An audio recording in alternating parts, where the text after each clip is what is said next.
Hello children, welcome to my channel Try First, and this is me Hanifa Khan Ansari. Today we are going to discuss a sonnet by William Shakespeare, That Time of Year, which is placed at number 73 in the sonnet sequence out of 154 sonnets written by William Shakespeare. Let's find out a little bit about William Shakespeare. William Shakespeare was an English playwright, poet, and actor, widely regarded as the greatest writer in the English language and the world's greatest dramatist. Let's move on to the sonnet. So, what is sonnet? A sonnet is 14 lines poem. This 14 lines is divided into two parts, 3 quatrains and 1 couplet. Quatrain means the stanza of 4 lines and couplet means the stanza of 2 lines. The rhyme scheme of a Shakespearean sonnet or English sonnet is AB, AB, CD, CD, EF, EF and G, G. Let's go through the summary of the poem. In this poem, speaker describes about 4 stages of life: birth, youth, old age and death in different aspects. In the first quatrain or stanza, he compares his life with seasons. He is on the stage of old age, so he compares his age with autumn season because almost leaves turn yellow and shed off during autumn. In second quatrain, he compares his life with times of the day. So, his old age he compares with twilight. Twilight means sunset. And he compares death with sleep. In the third quatrain, the speaker compares himself to the glowing remnants of a fire. So, his old age he compares with amber. Here, in all 3 quatrains, the speaker shows that he is in old age or near to death. He shows the negative aspect of life in all 3 quatrains, but in the couplet he resolves it. He tells if his friend is able to sense this, it will make his love more determined. The poet feels greater love for the friend and wants that person to love him more, just because he is near to death and he needs more care and attention from his loved one. Dear children, this was the summary of Sonnet 73. Now we'll go through the poem line by line. That time of year thou mayst in me behold. Which is that time of year? It is late autumn or the early winter. Okay. He is talking about that time of his life when he is just about to die. He is explaining his life through autumn. So this line is metaphor. When yellow leaves or none or few do hang.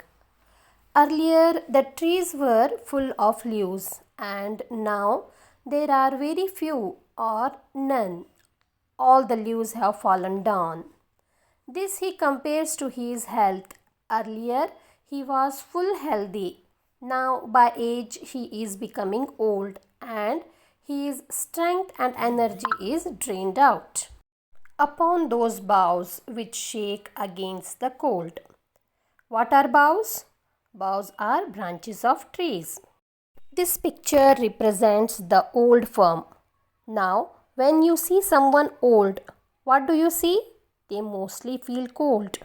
The warmth in their body reduces. So they tend to feel more cold. Okay. He has gone from autumn to winter. Now that means more ahead in his life. Which shake against the cold means as old person shakes when he feels cold. Bare ruined choirs where late the sweet birds sang. What are bare ruined choirs? Means bare leafless branches where the sweet birds used to sing till recently, or remains of a church stripped of its roof and exposed to the elements. Means earlier he had a very nice lively rose his life, but now he doesn't. Now his life is going to come to an end. He is old, he is lonely. What the image showed to you? When the tree had leaves, so many birds sitting and singing there. It was such a lively atmosphere, but now none, because the tree is bare now. So no one birds come there. Like that, friends also get reduced in old age. In me thou seest the twilight of such day. From seasons he moves to times of the day, like morning, evening, and the night. So there is a switch now. Now the author is talking about twilight. What is twilight? Twilight is just before the sunset. The light just you see before the sunset. He is talking about the day is coming to an end. As after sunset fadeth in the west. Just after sunset, it's going to be a dark. I can see the twilight, and when the sun sets in, what will happen? It will become fully dark, which by and by black night doth take away. What will the black night do? Black night will take away all my sunshine. The little light which remains in me, the dark night will take it away. Death's second self that seals up all in rest. Now, what is the death's second self? Black night, the twin of death which closes up everyone in sleep. There are two things here. One thing is end of the day, what happens? You go back home and you sleep. It is an end of your day. But in death, what happens? Do you get up?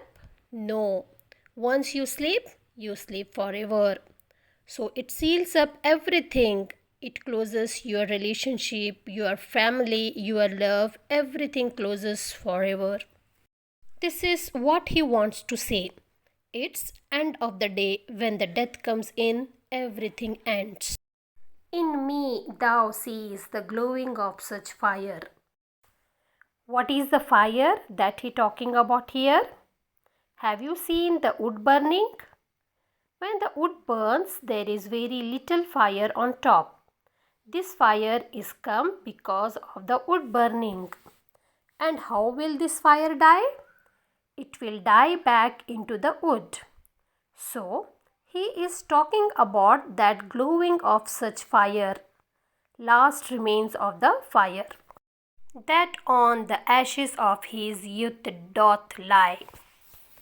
His youth now only small fire remaining. That's the end of it. The entire fire will die down. He will die too. Have you noticed why he is talking about this? There is no connection between that, right? What does he want to tell the reader? He is talking about the seasons. He is talking about day and night. And he is talking about burning fire. Actually, he is trying to tell us something, which we can get it in this line. As the deathbed whereon it must expire. Ultimately, by the end of the day, what will happen?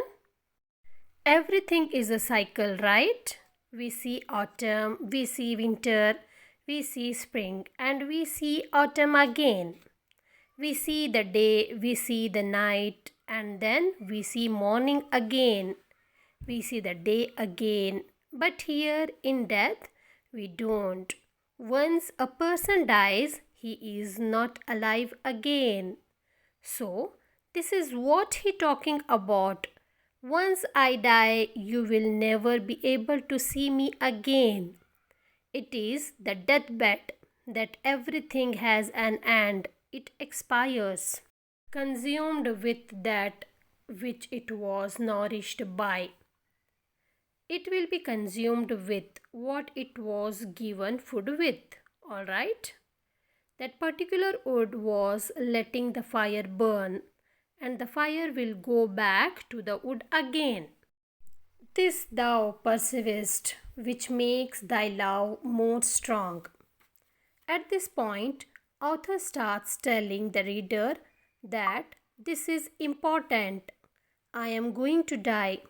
I want my love to be strong at this point, and wants that person to love him more. He needs more care and attention from his loved one. To love that well which thou must live ere long. Everything will die, yes, but my memories will always be there. My love for you is strong and will always be there, and my love for you will never die. So, children, I hope you understood such a beautiful meaning of the poem. Thank you. See you again.